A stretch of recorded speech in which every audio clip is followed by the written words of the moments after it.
Hello, my name is Dr. Mcbride, and we are going to continue to speak about risk management with crime scenes.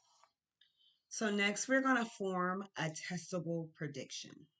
The assailant takes time to stalk his victims in person by hacking the electrical grid in the area, as well as the victim's internet provider, using a common, since 2023, airborne weapon of mass destruction, foreign drug made or the foreign made drug fentanyl, slowly poisoning the victim, sedating her through the air vents by hacking the electrical grid, making the assailant more confident in his ability to break in and overpower the victim or victims, feeding the assailant's need of power as well as control over the unexpecting weaker person. So now that I have more information from the Department of Homeland Security and was able to read international files, especially ones in India and other countries where this is common. I will explain my theory in 2004 for the United States of America. If you look at an electrical grid, this is where my presentation board would be great, especially a digital one. I could show you a picture. There are barcodes with the capabilities such as if you knew anyone that worked or know anyone that works for Walmart and they do comp shopping or the scan from like Super Bowl, you could do it right on your phone. They have them for barcodes. It's not hard to scan at a certain amount, depending on, I guess, how illegal that app is to scan. You can drive by and scan. You can sit across the street and scan. You can sit by an electrical grid that's in the ground and still showing and scan.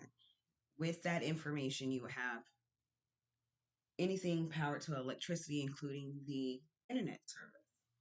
One that scares me the most with such, not just hacking, the alarm system sign in the front.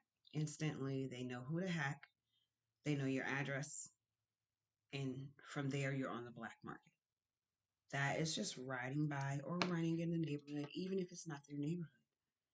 They could park at a store or a large area in a plaza, such as a Walmart, a movie theater, a mall, and walk.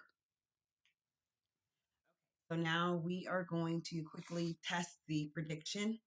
Testing the evidence would require research and investigative work, such as checking the background of the victims, the assailant, the investigating the electric companies for acts of terrorism like hacking, as well as the water, the internet provider, and cell phone provider. So that's important because we have instances that have been heard of, not really proven on the level that I am for poisoning water. Um, Fentanyl would be one of those that they could poison the water system with. Sedating a person so they could barely think, taking over their mind, using electronic devices.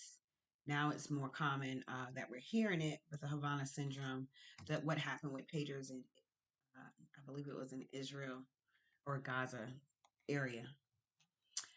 So the next one with testing the prediction would be each victim's home would need to be checked for DNA, forensic evidence connecting the victims to the assailant, including looking for missing items and possible drops of hair samples to provide a stronger argument in the courtroom for the victims.